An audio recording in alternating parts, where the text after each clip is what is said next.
Don't do that to me. Energy shut down. Why, thank you. I'm going to leave that down for a minute, but I don't want to be blinded, so I think I'll do that. Shut up. Get off.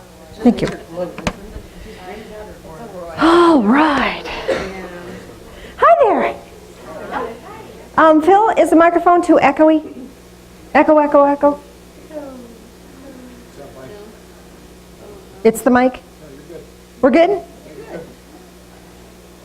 Okay. I want to talk to you today about money, money, money, money, money. You know, it's the weirdest darn thing. Politics, religion, and money will get people fired up and irritated faster than anything else. And yet those are the things that could possibly be the most supportive for us in the world. And you know, there's lots of different trains of thought here. There are those that seek money and the power that it brings. And there are those that think money is distasteful. And usually, no. I want to share with you today a different concept of finances. Because we all could use more. More would be good. More would be fun. More would be wonderful. So what prohibits that from happening? What prohibits the more? Now, Phil and I have had some tough times in our life. Nearly homeless, business hit the basement, and debt up to the eyeballs. I mean, we've been through some tough stuff. So we've been at the far end of the scale, and we're working our way the other way. Hopefully more to come. So we understand that even when things are really, really tough, our attitude about money makes a difference in whether we're going to acquire more or not.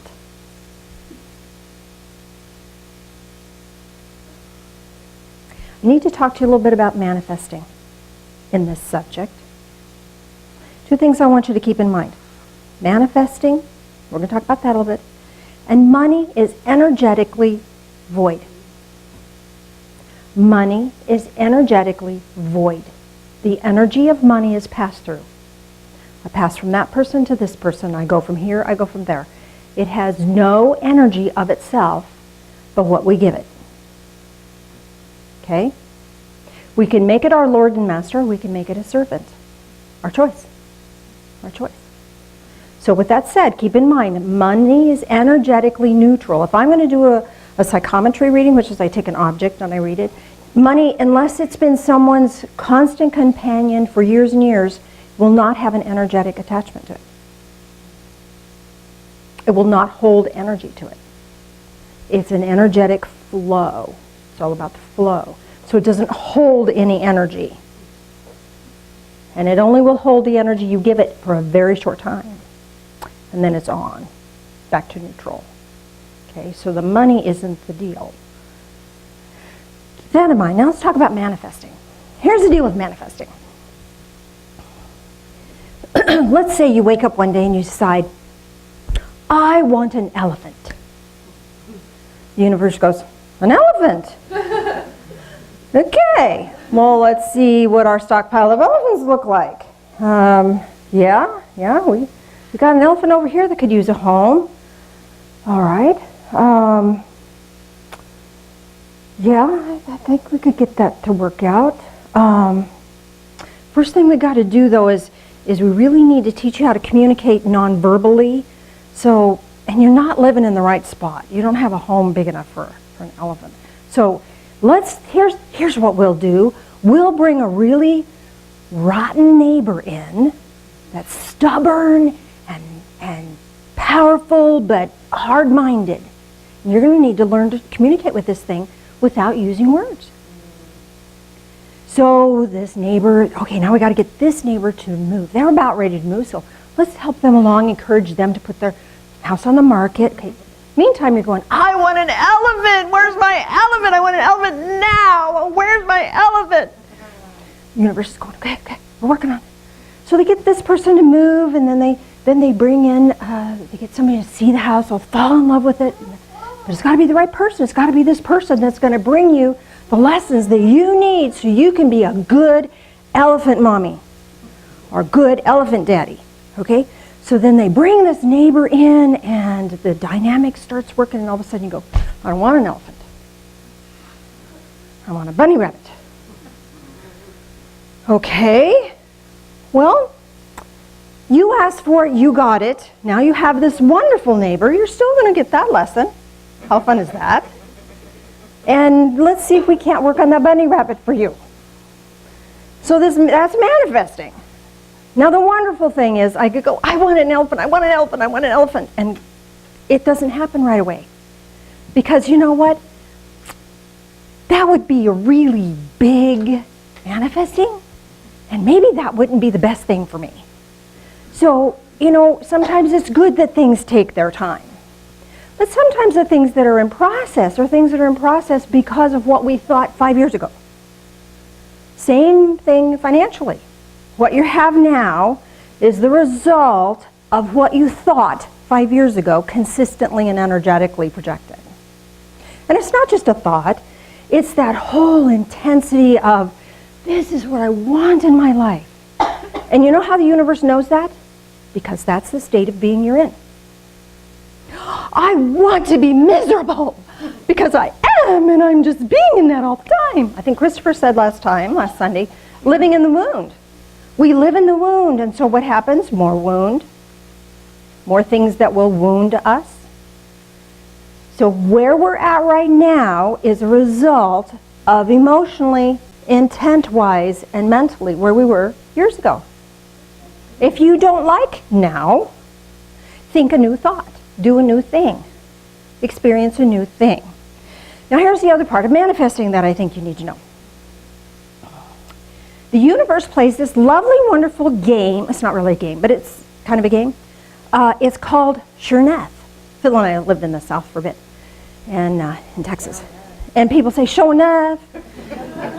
And every time I put something out there, I hear the universe say, Sure Enough. The words that I hope you can eliminate from your vocabulary that are poison to your soul and to your pocketbook are I'm broke. When we say that, the universe goes, Sure enough. Oh, did you say broke? And so you could end up with a broken arm, or you could end up with a broken car, you could end up with a broken pocketbook. What we say comes about, especially when we say it with intensity. I've told you the story about the time that I had a job I did not like, and wanted out of there. I was curling my hair one day, and I said, I'd give my right arm if I didn't have this job. Oh, no. So I ended up spraining my elbow, getting tendonitis so bad I couldn't even hold a pencil, couldn't hold a fork. I'd have to eat like this. It was just awful. But I learned. So here's the deal. I'm going to show you a cancel. Okay, because sometimes we energetically do things like that. And we need to undo those things. Because the energy manifested itself because I kept that energy flowing. So when you catch yourself doing something like that, thumb and ring finger, cancel. Just do that. Cancel. It's easy. And it's so much more pleasant than going, oh. You could do that too, but that's how Phil lost his hair. It's not a good thing. You might want to try something. So cancel. And we have those random thoughts. And that's the wonderful thing about manifesting is random thoughts don't manifest anything. But the planned things do when they're done with tremendous emotion.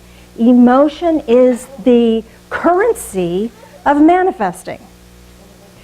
And so getting what you think you want and what your heart desires and your divine destiny, your soul's purpose linked up, you're unstoppable. unstoppable. Unstoppable. But the head has its own set of thoughts, and the heart has its own set of experiences, and the soul has its own purpose.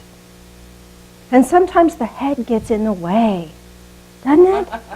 Cancel, cancel. Cancel, cancel. So it's really important to be in a place where we are motivated from the heart, from the core of our being, from our heart.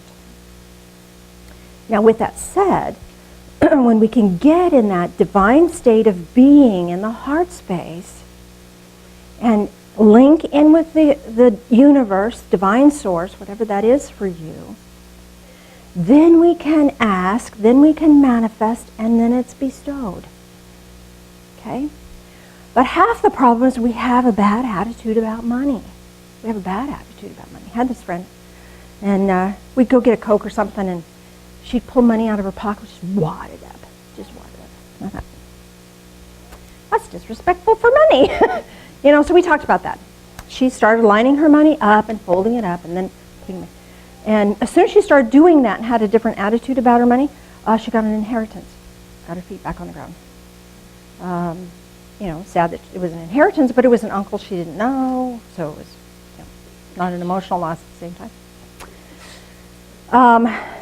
And then I saw her later, and she had money wadded up in her pocket again. I'm hoping that was just a momentary lapse, because it makes a difference.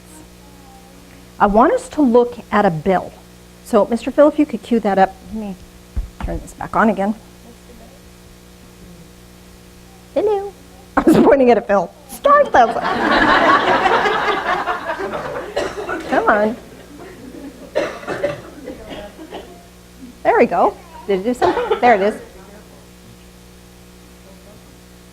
I don't know. I did the button.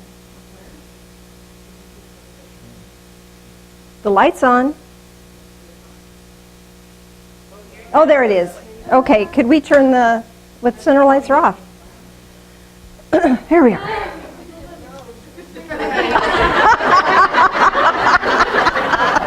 Pick a winner.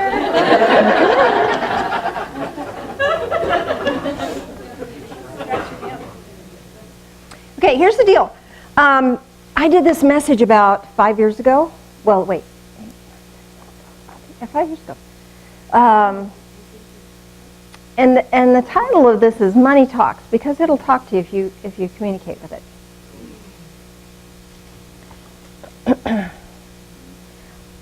I'd like you to ponder this. When we have our money wadded up or it's in our wallet, topsy-turvy, that's our attitude or expression of how we treat money. So if it's upside down and topsy-turvy and one going front and one going back, then money doesn't know whether it's coming or going in your world, energetically speaking. So straighten that up. Have them face forward, straight on. If your money's upside down, maybe you're standing on your head to get money coming to you. Maybe you're working too hard. So make it easy on yourself. Put your money upright, okay? Yes, it's symbolic. Just trust me, it works. Try it. Don't trust me. Try it yourself.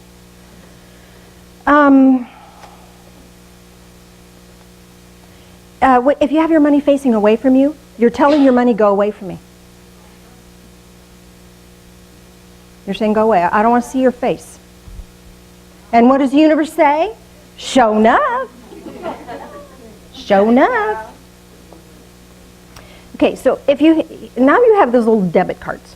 And so nobody carries money anymore, which is why I brought the picture of the money. Because, and again, money is energetically neutral, and whether it's deposited directly into your bank or not, we still have that energetic symbolism that's resonant in the bill. So we're going to use this to look at it. If you do carry money with you, you might want to see how you're carrying it and, upright, facing you, that sort of thing. Now here's the deal. I've heard people say that having a savings account is showing a sense of lack. Squirrels pack food away. They are smart. They prepare. Having a savings account does not mean you are in a sense of lack. It means that you're giving yourself a cushion. It's like if you're if you're push, go, go, go, go, go, especially this time of year, holiday season, it's really crazy, and you have no more energy left to do one more thing, that's when the printer's going to die. That's when your car is going to run out of gas. That's when your car is going to slip into a ditch. That happened to me yesterday. Oopsies! Thank God for Phil. He saved me, rescued me. So when we live right up to the edge, there's no cushion. If you're spending everything you make, there's no cushion. Let me tell you a secret. Money is really fun. Have you ever noticed money can be just really fun? If you don't have a fun attitude about money, you might want to get one. Take some $1 bills, doesn't have to be a lot, and put them places in your house. Silverware drawer. Oh, look, there's money. Money is everywhere. Start telling yourself money is everywhere. Oh, look, there's more money. And when you have that happening to you, it doesn't matter if it's a $1 bill or a $100 bill. You are telling the universe, money is everywhere. I have plenty of money. Money is there for me. Oh, look, I can find money anywhere. And it will shift your thinking. Money is not the master. We are. And money is not the magic thing. Divine source works with us. This manifesting works with us. And it may appear to be magic. Because here's the deal. Okay, I'm going to get on this. I'm going to get down on this subject. Okay, because there's a lot of people in the religious world that says, if you give, you will receive. I say hooey. Because when you give with the expectation of getting, you're not given. It's energetically neutral. It's energetically going to block you from receiving what you really, really want in your life. Because it's all about what I want now. And what we want is not in that place of what is my divine purpose? What is my spiritual intent? How can I be of service? How is this a manifestation of the love that I am? And see, what happens here is when we have that giving nature, giving just happens. If we give and put money in the church basket, or you give to the poor guy on the street, whatever, we're giving and saying, okay, now where's mine? That's all messed up. That's all messed up. That's not going to work. That's lack thinking. Exactly. It doesn't work. It's energetically screwed up because there's no flow. Because it's still, I'm going to let go of this, but I'm grabbing for that. It's a flow thing. When the giving is done just because we want to give, that's the flow. And let's face it, the energy of money is energetically void except for flow. It is meant to travel. It is meant to be used. It is meant to go from point A to point B, to change hands from this person to that person. That's its energetic structure. Okay? So if we try to hang on to that, savings is good, I get that. And that's important too. At the same time, there's got to be this balance between saving and being in a place of hoarding, or creating that cushion for ourselves. I think that's really important. I think even Dave Ramsey people are all about, cushion, have a cushion. And at the same time, having that giving nature, being able to be of service. So, I want us to talk to the money a little bit, knowing that it is energetically void, but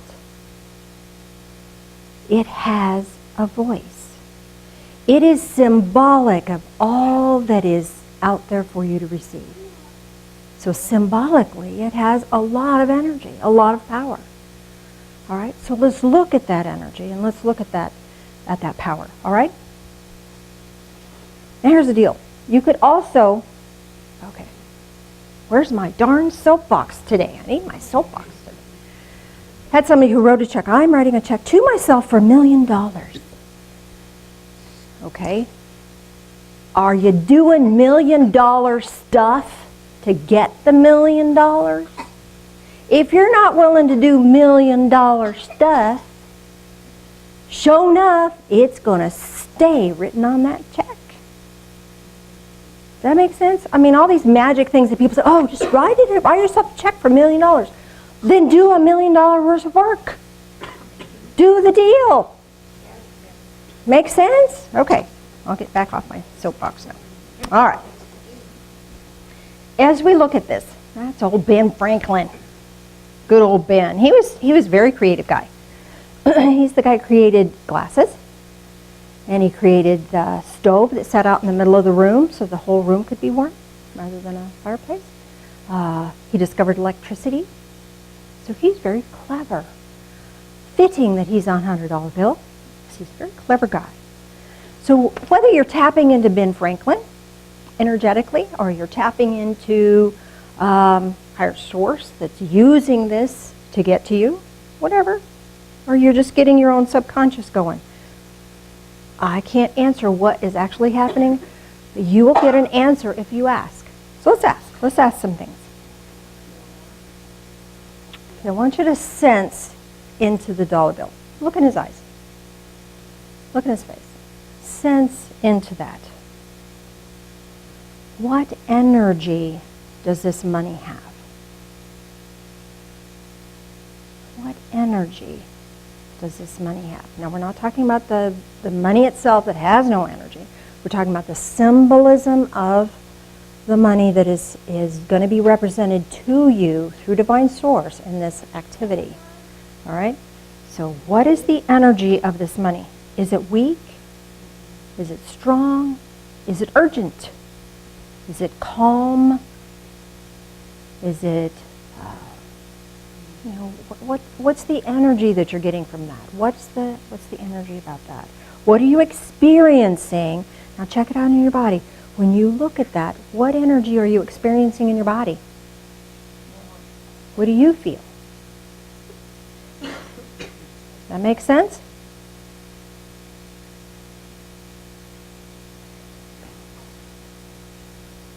Now ask yourself this. How do I feel about this money? I grew up in a household where people who had money were not good people. Rich people were mean. Rich people were evil. So having money was not a good thing. So how do I feel about money? How do I feel about the symbolic representation of money? If I resent it and hate it, is it going to come to me? I don't think so. Okay, here's a trick question. You ready? How does this money feel about me?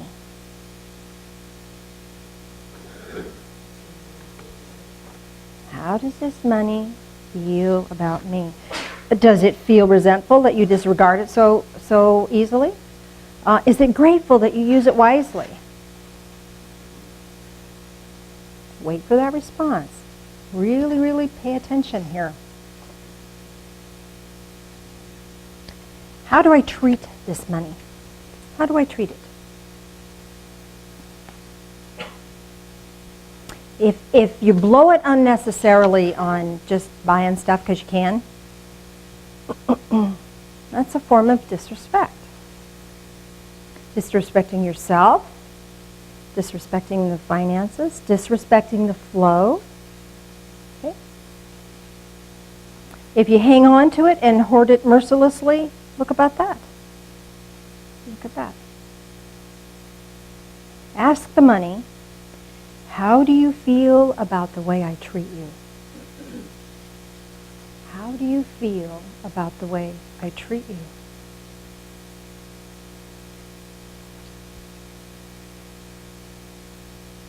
Now ask, how would you like me to treat you? How would you like me to treat you? Does it want you to spend it on something that will be remembered? Does it want you to spend it on something to pay your bills so that you feel more secure? Does it want you to have some fun? Does it want to be used for making your world more comfortable? Does it want to stick around and invite its friends and have a party in your wallet? Wouldn't that be a fun thing? All right, now here's another one. Ask, focusing on the money, focusing on the picture there, what action would you like me to take?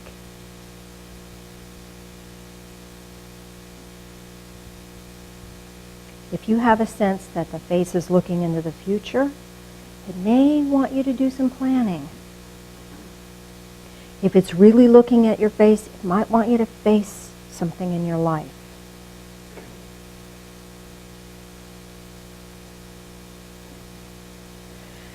Now ask, what is your blessing for me? What is your blessing for me?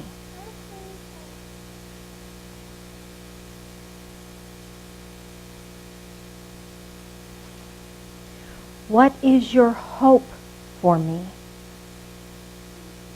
She's right there. Alexis is right here. I love it when you're psychic, sweetie. She's right there.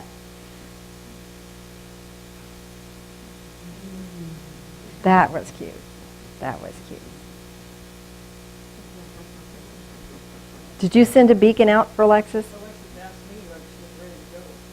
Ah. She did. Okay. So what is your hope for me? Next one. What is your next step in my life?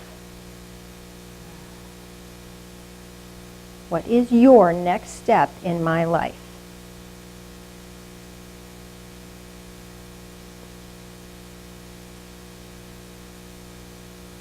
And now ask, here's the big one, what shall we do next? What shall we do next?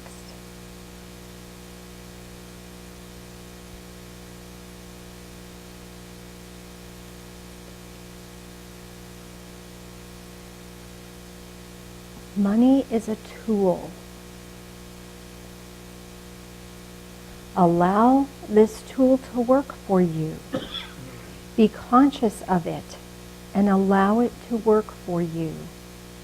Know that whatever your financial status is right now, maybe you're just on the lip of making a big shift. Not focusing on the money so much as focusing on the message contained therein and focusing upon what your heart is telling you about the money. If we resent people who have money, money's not going to come to us because it doesn't want to be resented. The energy flow is not going to be there. So people who have lots of money, bless them. Thank God for them. And let it go. We don't know what wonderful thing has happened in their life that they've been able to acquire that, nor do we know what terrible trauma and drama they're having as a result of having that. Focus on what's right for us. Be willing to receive the blessing of this money. All right? So now ask yourself, and ask the money if you'd like, what do I need to do to be ready for more financial abundance? I think some of the answers might surprise us.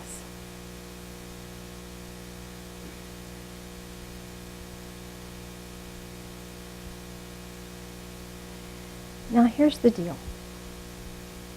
When we manifest, let me just double check, make sure I got all my questions.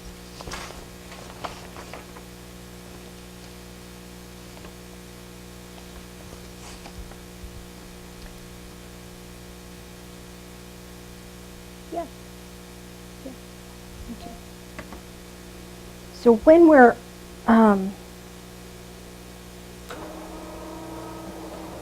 pondering the spiritual aspect of our finances,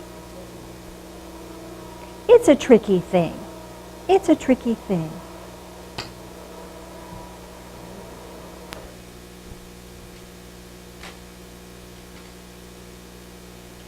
Again, money is energetically void, but we are not. We are energetically empowered to create. We are in the image of our Creator. So we have a sense of humor and we have the power of choice, and we have the ability to create. So what do you want to create in your life? And take that want and shift the want into a desire. Because whenever it's a want that's always going to be a lingering want. But our heart's desire are things that can be fulfilled. And check to see what your head wants and your heart wants and get them in alignment with your destiny. Okay, so let me tell you a little bit about destiny.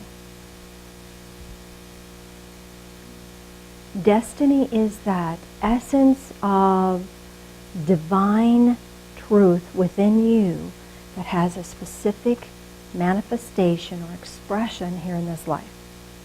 You came to do something that no one else can do.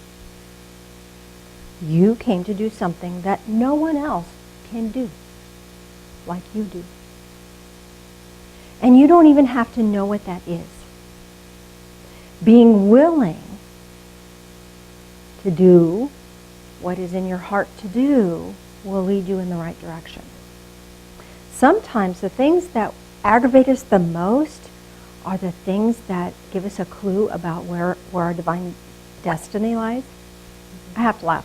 Phil's my example of this. Phil is so aggravated with stupid things. Stupid. He hates stupid. And I don't mean people that are illiterate or people that don't know. But when people make stupid decisions, when the information is there, they just don't know the information. That infuriates him. So he's in a place where he spends his entire day, every day, helping people be informed. And he loves it. Before he had this job, he sold copy machines. And he helped people be informed about which copy machine would be best for them, but he hated it. And before that, he did other things. This he loves because all day he is fulfilling his destiny of helping people have information so they can make a wise decision. And they can make, it doesn't matter what decision they make, as long as they have the information, it's theirs to make. It's not a stupid decision anymore. It's their informed decision. And it doesn't matter if he approves or disapproves. It's a matter of giving them the information so they can make a choice. And often choices are based on what we emotionally feel in the moment. But sometimes when we have more information, that shifts our emotions. And then we can apply an emotional decision based on new information. So he's living his destiny every day. Every day. So whatever you're most aggravated about might be where your destiny is. I was most aggravated that churches were so boring. And they didn't allow for any of the psychic stuff. It was just a bunch of hooey. Why couldn't church be like church camp? It just infuriated me. And here we are. Because I took what was an anger and a frustration and go, oh, well, you silly. That's because you have an intention, sole intention of doing it differently. So I could stay in another church and be aggravated the rest of my life, or we could move out and do something different. So we moved out and did something different. So what aggravates you? What aggravates you to your core? Oh, stupid drivers. Speeding drivers. Well, then maybe you get to start a driving school, or maybe you get to go to the racetrack. You know, not that kind of racetrack. Be a race car driver, or work in that field in some way. Just get the deal? So in some way, whatever you get most angry about is where your destiny lies, because that's what fires you up. And when you get yourself all fired up, and the universe says, sure enough, there's no stopping. It's just go from here. You're a go. You're a go. So our relationship with money gets to shift here. It is not your master. It is not avoiding you because you're not good enough. It is not avoiding you because you're on the wrong path.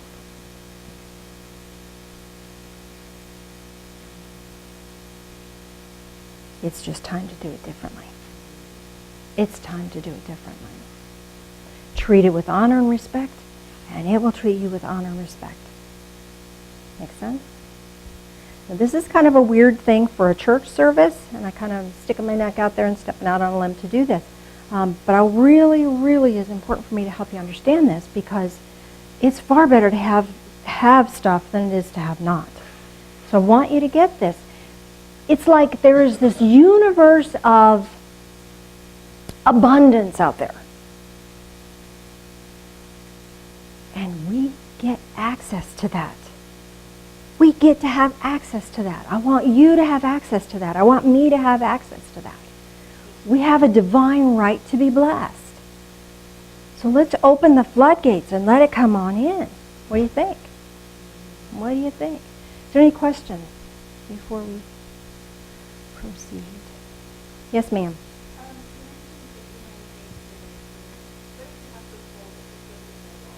It's okay if you fold it to put it in your wallet. Just make sure it's neat and respectful. Make sense? Because you can fold it up, put it in your pocket. It's just the wadding it up and all of that that's an issue. Yes, ma'am.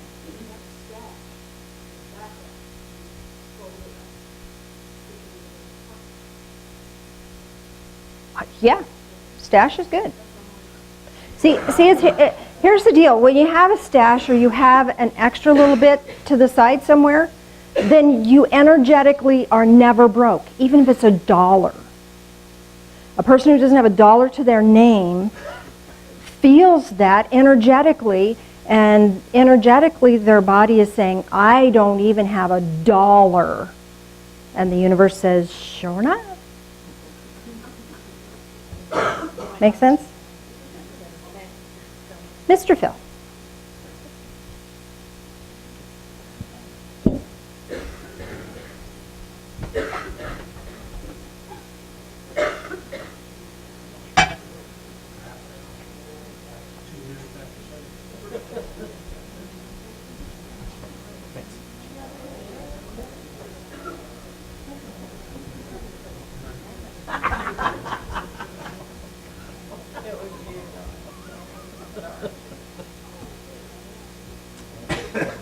Should I be offended? Probably.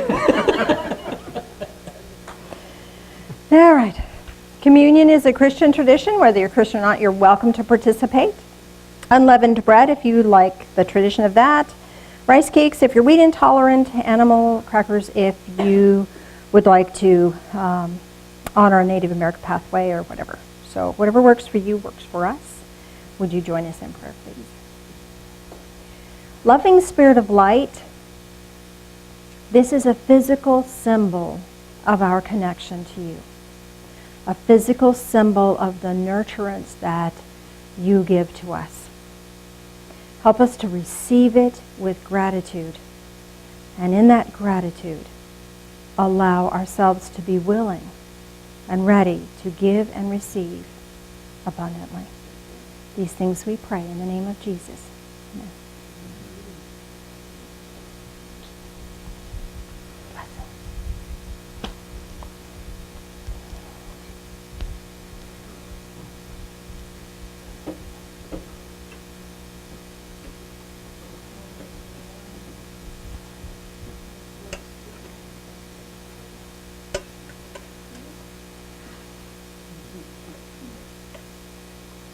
As that continues around, would you join us in prayer, please?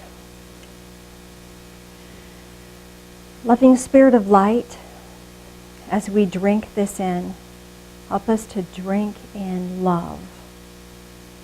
Help us to drink in purpose. And help us to remember that we have a destiny. And walk with us in all things as we walk into that sacred destiny. These things we pray in the name of Jesus.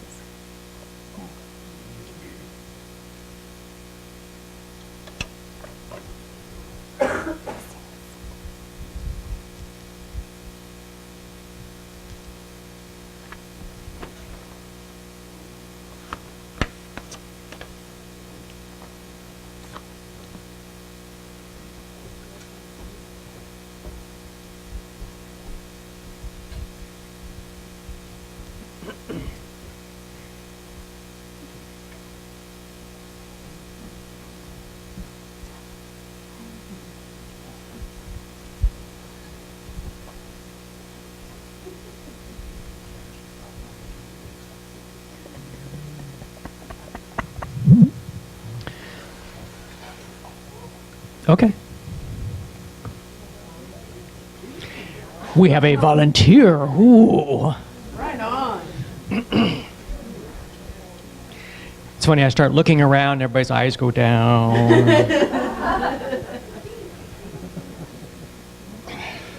Thank you, Phil. Again, some personal testimony. I'm very privileged to be here. This is Thanksgiving weekend, and as I get older, Thanksgiving becomes more important to me. The importance of having family and good food and fellowship and also all those types of things really become more important. And yes, money is important too. And I think you're perfectly in line, Janice, with teaching us financial principles, because the handling of money and the making of money and the use of money is a spiritual issue. And one of the, there's some very important blessings I've received this year, and one of them was getting out of debt. I've been in debt for 30 years. Car payments, you know, something. I finally got out of debt. That was a goal, and I got out of debt. Yay.